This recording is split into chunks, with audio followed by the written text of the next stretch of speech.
के निमित्त आयोजित इस कार्यक्रम में उपस्थित मूल मठ के स्वामी जी, स्वतः संचालन करने के साथ साथ पीठ के कार्यक्रम के बारे में पूर्ण माहिती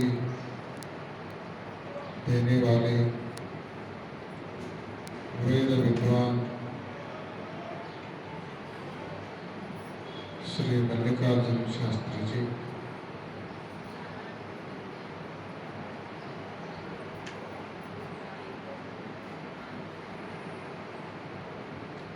जिस ग्रंथ का यहाँ पे लोकार्पण हुआ उसके संग्रहकर्ता एवं अनुवादकर्ता, उत्तम लेखक एवं विद्वान लालकोटा वीरप्पा जी, उस ग्रंथ के प्रकाशन के लिए अक्षर दाता के रूप में उपस्थित जगदीश्वर जी, सिद्धेश्वर जी और चील मदन जी,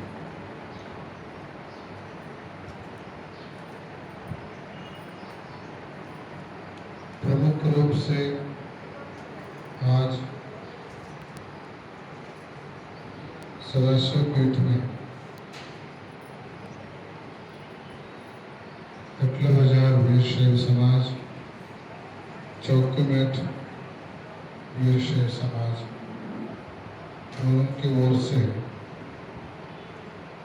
बहुत सुंदर ढंग से यह कार्यक्रम का आयोजन हुआ है।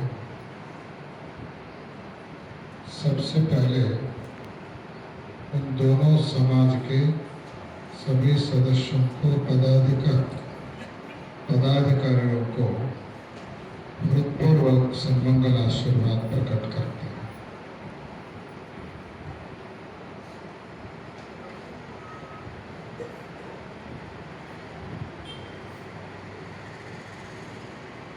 कार्यक्रम के बारे में हम सभी लोगों को माहिती मिल चुका है।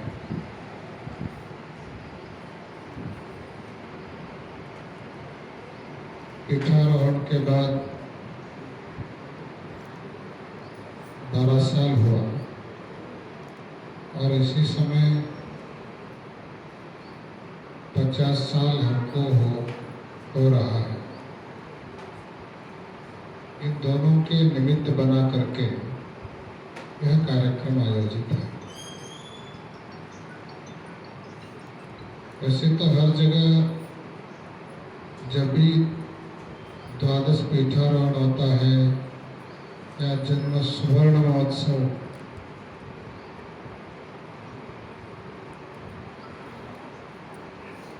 का आयोजन होता है, उस समय बहुत बड़ा फंक्शन आयोजित होता है। लेकिन कार्यक्रम में प्रायः शाल, सम्मान,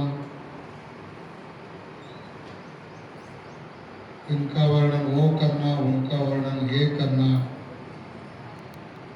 फूल माला इसी के लिए सीमित रहता है।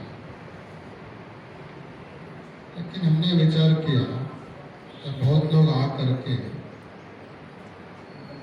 12 साल हो रहा है तो एक बहुत बड़ा कार्यक्रम का आयोजन करना चाहिए। ऐसे बहुत से शिवाचार्य हमको आके मिले और बताए। उस समय हमने विचार किया यह कार्यक्रम केवल सभा के लिए सीमित हो गया तो कुछ विशेष नहीं रहेगा। अतः समाज के लिए इस संदर्भ में कुछ करना चाहिए, समाज के लिए कुछ सोचना चाहिए। ऐसे विचार करके अभी जो माहिती दिया उस प्रकार का कार्यक्रम का निर्णय किया। पहला पाद यात्रा होगी और उसके बाद धार्मिक अनुष्ठान होगा और धार्मिक अनुष्ठान के के बाद 2023 जनवरी 10 से 15 5 दिन का बहुत बड़ा कार्यक्रम का आयोजन हुआ। उस कार्यक्रम में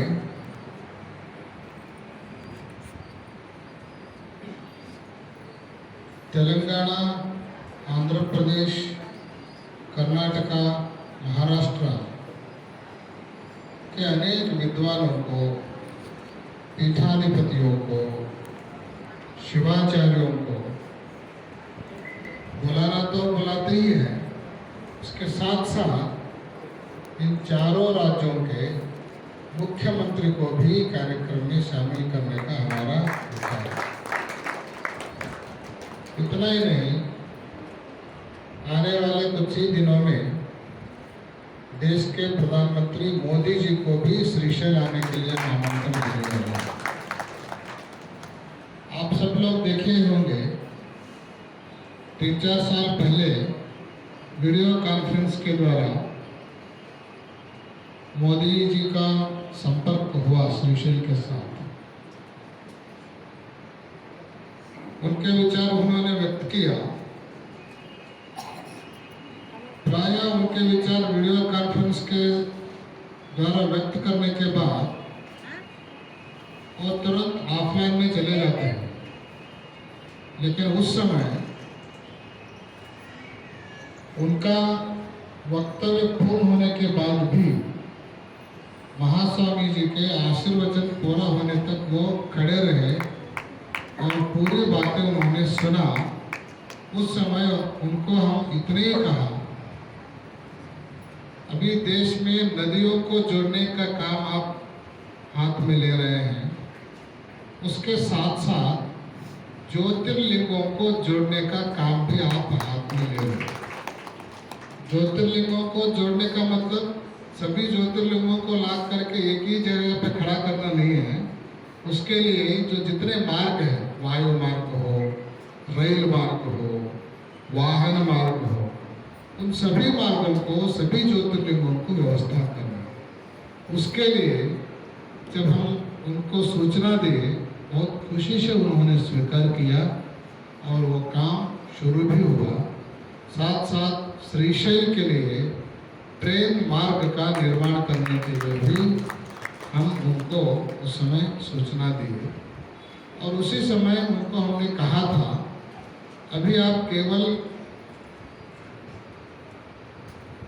तांत्रिक माध्यम से श्रीशैल आए हैं, केवल आपकी वाणी आई है, आपका चित्र आया है, लेकिन आप श्रीशैल नहीं आए हैं। आने वाले दिनों में हम आपको श्रीशैल बुलाएंगे, आप भौतिक रूप से भी श्रीशैल आना है। ऐसा हमने उसी समय उनको कह दिया था। वह समय अभी नज़दीक आ गया है, उसको याद दिलाते हुए हम उनको बुलाने वाले हैं और हमारा दृढ़ विश्वास है वो अवश्य आएंगे, क्योंकि धर्म और धर्म क्षेत्र के बारे में उनके मन में बहुत लगाव है, प्रेम है, अतः वो अवश्य आएंगे, ऐसा विश्वास हम रखते हैं। इन 12 सालों में बहुत बार हम देश पर्यटन किए,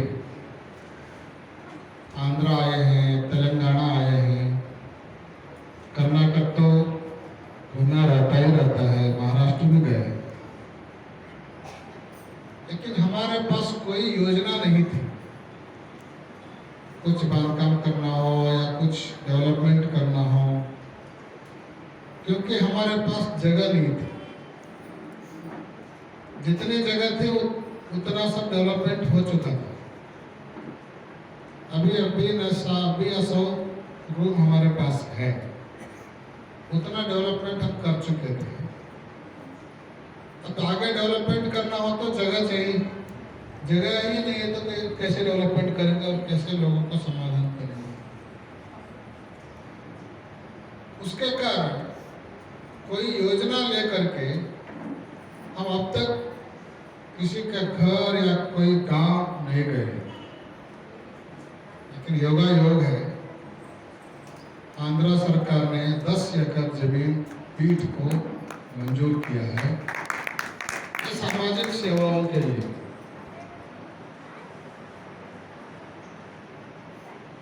और एक बात आपको बता देते हैं, अभी बताने वाले कह रहे थे, जब भी धर्म के लिए आप दान देंगे तो भगवान आपको और ज्यादा देंगे। राजेश्वर जी बोल, राजेश्वर जी ऐसा नहीं बोले, इसमें सब पैसे नहीं लग जाते ना स्वामी, आपको ये कार्यक्रम में तो साथ आते बोले। हाँ, पुण्य के रूप में वो उनके साथ आता है। और उतना ही नहीं, जब भी धर्म और समाज और देश के लिए जब आप त्याग देते हैं, कुछ त्याग करते हैं, वह दुगुना तिगुना चौगुना 10 गुना 100 गुना होकर के वापस आपको मिलता है। ये धर्म का रहस्य है। उसके लिए एक प्रत्यक्ष उदाहरण आपको देना चाहते हैं। अभी 10 एकड़ जमीन पीठ को मिला आपको पता है,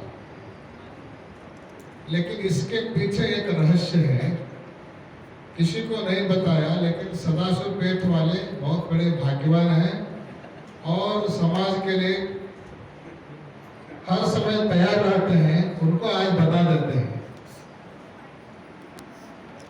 आत्मकूर में पीठ का करीब 40 से ऊपर एकड़ जमीन है पीठ का, आत्मकूर में। हमारे श्रीशैलम क्षेत्र के एमएलए श्रीपाद चंद्रपाणी रेड्डी जी एक बार हमको मिलने के आए। हमको भी उनको मिलना था, लेकिन वे ही हमसे मिलने आ गए। और मिलने आ गए तो उन्होंने बताया, आत्मकूर में हिंदू स्मशान के लिए जगह नहीं है, आपके पास जगह है। आप स्मशान के लिए गांव को लग के जो जमीन है उसमें 3 एकड़ हमको चाहिए, हम कुछ मांगने आपके पास आए करके उन्होंने बोला। हमने कहा, आप अपने लिए नहीं मांग रहे हैं, समाज के लिए मांग रहे हैं, तो हम 3 एकड़ जमीन देने को तैयार है करके हम उनको दे दी। 3 एकड़ जमीन उनको देने का वाग्दान किया, वो ले लिए। और उसका प्रतिफल देखिए, आत्मकूर में 3 एकड़ दिए, श्रीशैल में 10 एकड़ मिले। तो जब भी हम त्याग करते हैं, त्याग का फल बहुत मीठा होता है। सब्र का फल मीठा होता ही है, लेकिन त्याग का फल भी मीठा होता है। त्यागे नमृते त्यागे नैके नमृतत्व मानुष। त्याग से ही अमृतत्व की प्राप्ति होती है और मोक्ष का मिलना होता है। इसलिए पहला त्याग करो, भोग अपने आप मिल जाता है। भोग के लिए हम आगे बढ़ेंगे, वो भोग दूर दूर दूर होता जाता है। और जब त्याग करोगे तो भोग अपने आप हमारे पास आ जाता है। छोटे छोटे त्याग करोगे, बड़ा बड़ा फल आपको मिलता है। भूताई के लिए, भूमि के लिए एक बीज का अगर आप त्याग करोगे, 3 महीने 4 महीने के बाद वह भूमि आपको 100 गुना 1000 गुना वापस देगी। अगर आप एक बीज हम क्यों दें, हम नहीं देंगे, ऐसा दिए बिना अपने घर में रखेंगे, आप 1000 धान्यों से वंचित रह जाएंगे। तो एक बीज का त्याग का फल आपको 1000 धान्य वापस मिलते हैं।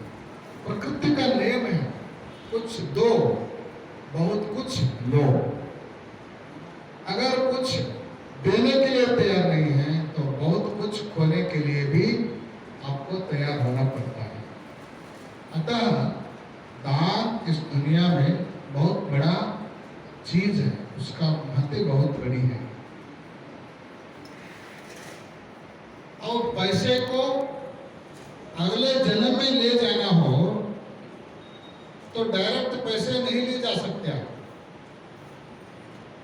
संपत्ति जो है, चाहे भूमि हो, चाहे सोना हो, चाहे पैसे हो, अगले जन्म में ले जाना हो तो आप डायरेक्ट नहीं ले जा सकते।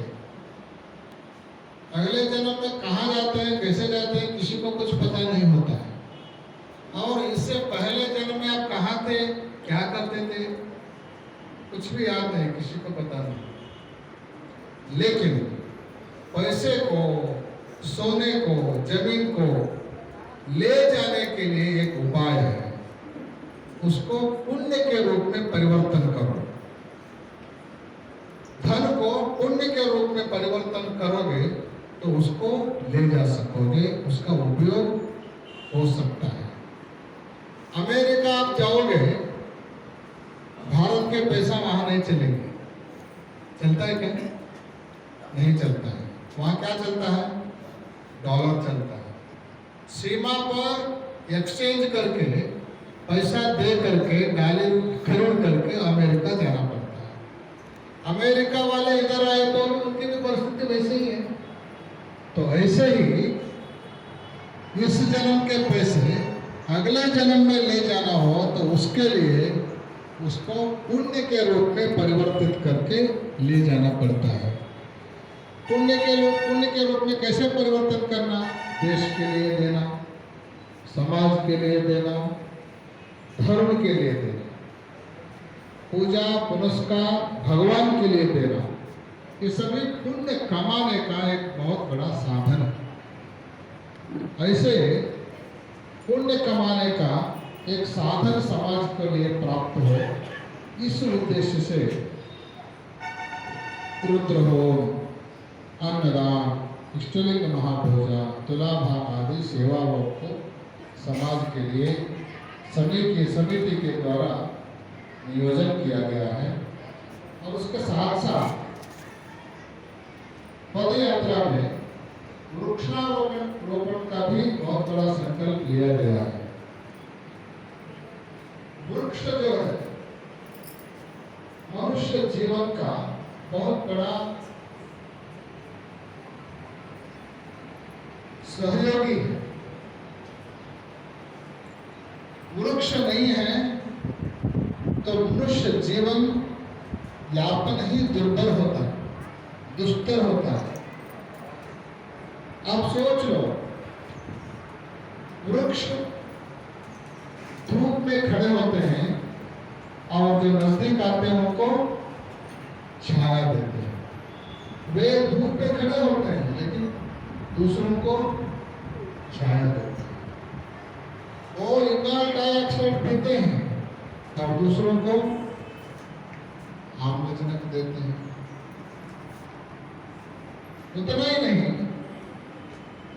ऊपर अगर बादल जाते हैं, वहां पर एक वृक्ष का बहुत बड़ा समूह है, जंगल है, बादल को आगे जाने नहीं देते। जितने बादल में पानी है खींच लेते हैं। इसलिए जहां जंगल है वहीं बारिश ज्यादा होगी। आपको फल देता है, आपको सुगंध पुष्प देता है, छाया देता है और आम्लजनक देता है। इतना उपकारी दुनिया में कोई भी नहीं है। इसलिए कभी भी पेड़ों को काटो मत। हम परसों कह रहे थे, एक पेड़ को काटना हो, कभी कभी ऐसी परिस्थिति आ जाती है, काटना ही पड़ता है। एक पेड़ को काटना हो तो उससे पहले 100 पेड़ लगा के आओ। 100 पेड़ लगाने के बाद एक पेड़ को काटने का अधिकार तुमको प्राप्त है। इसीलिए पेड़ जो है मानव कुल का बहुत बड़ा उपयोगी। एक सुभाषितकार ने कहा है, दशकूप समोवापि दशवापि समस्तडागा, दशवापि समपुत्रः दशपुत्र समो ध्रुवः, दशपुत्र समो ध्रुवः। 10 बोरवेल और एक कुआं समान है। 10 बोरवेल तोड़ना और एक कुआं का निर्माण करना दोनों समान है। 10 कुआं और एक झील, सरोवर को झील बोलते हैं, एक झील समान है। हाँ, तेलुगु में चरु बोलते हैं उसको, चेरू चरु।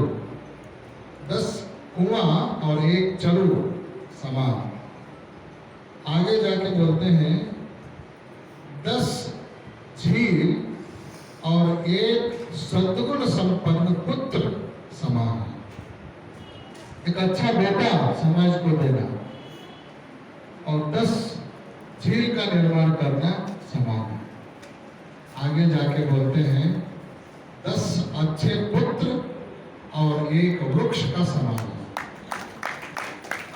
10 अच्छे पुत्र को जन्म देना और एक वृक्ष को लगाना दोनों समान, ऐसे बोलते हैं। ऐसे वृक्षों को लगाने के लिए भी इस पद यात्रा में योजना किया गया है। उसके लिए कर्नाटक गवर्नमेंट से भी वृक्षों को दान देने की घोषणा किया गया है। जो फॉरेस्ट मिनिस्टर है उमेश कट्टी, उनसे बात हो गई है, वो भी अनेक वृक्ष देने के लिए तैयार है। और साथ ही साथ आज हमारे एसके पाटिल जी 650 वृक्षों को दान देने का बहुत बड़ा वादा उन्होंने किया है।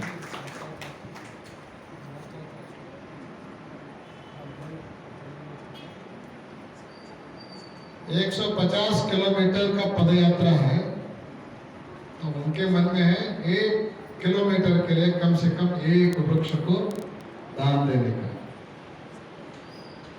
उनका संकल्प बहुत बड़ा संकल्प है। हम 1 किलोमीटर में इनको नहीं लगाएंगे, वैसे तो 20-20 फीट के अंतर पर एक वृक्ष दोनों साइड, मतलब 1-1 किलोमीटर पर एक वृक्ष जैसा हो जाता है। तो कितना होता है, अभी हिसाब किताब चालू है।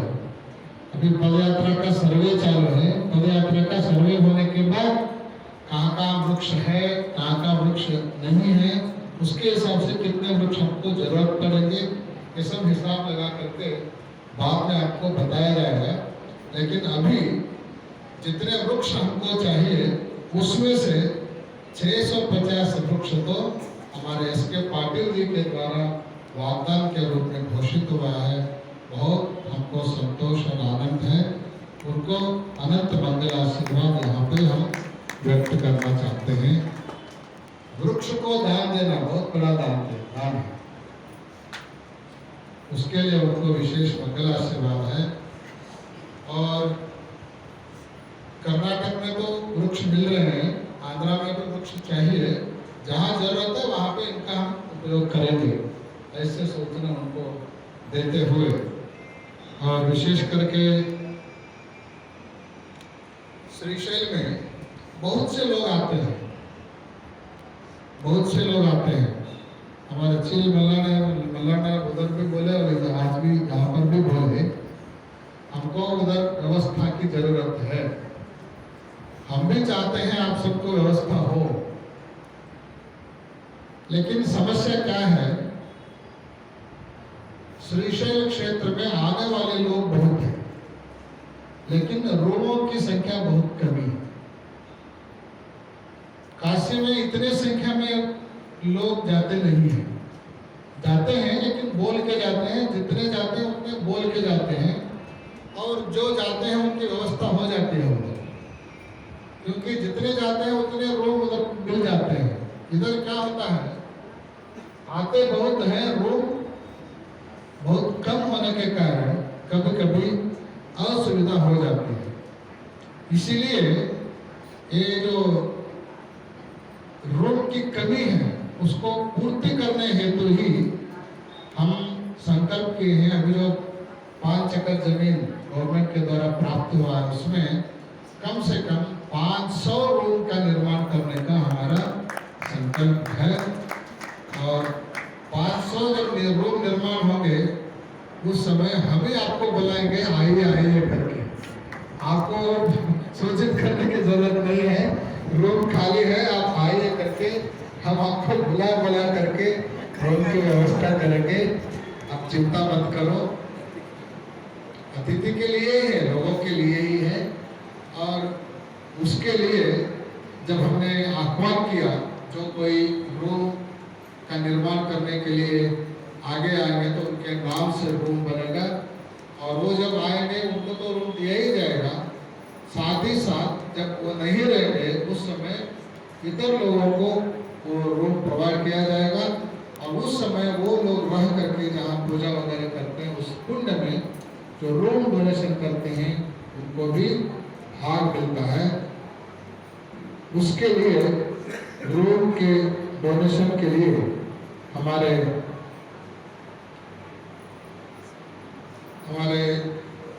युक्तपल्ली नरसिंह लोग वहाँ पर गांव में लोग गए थे, उसी समय उन्होंने विचार किया एक रूम निर्माण करके देने का। आज उन्होंने वाग्दान किया, उनको विशेष मंगल आशीर्वाद हम व्यक्त करते हैं।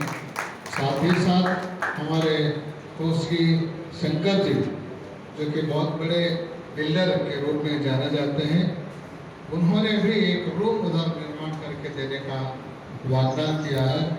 उनको भी विशेष मंगल आशीर्वाद हम यहाँ पर व्यक्त करना चाहते हैं। उसके साथ साथ हमारे बुद्ध नागनाथ जी जो 41 दिन के कार्यक्रम हो रहे हैं उसमें सभी सेवा मिल करके रुद्र हो, इष्टलिंग पूजा,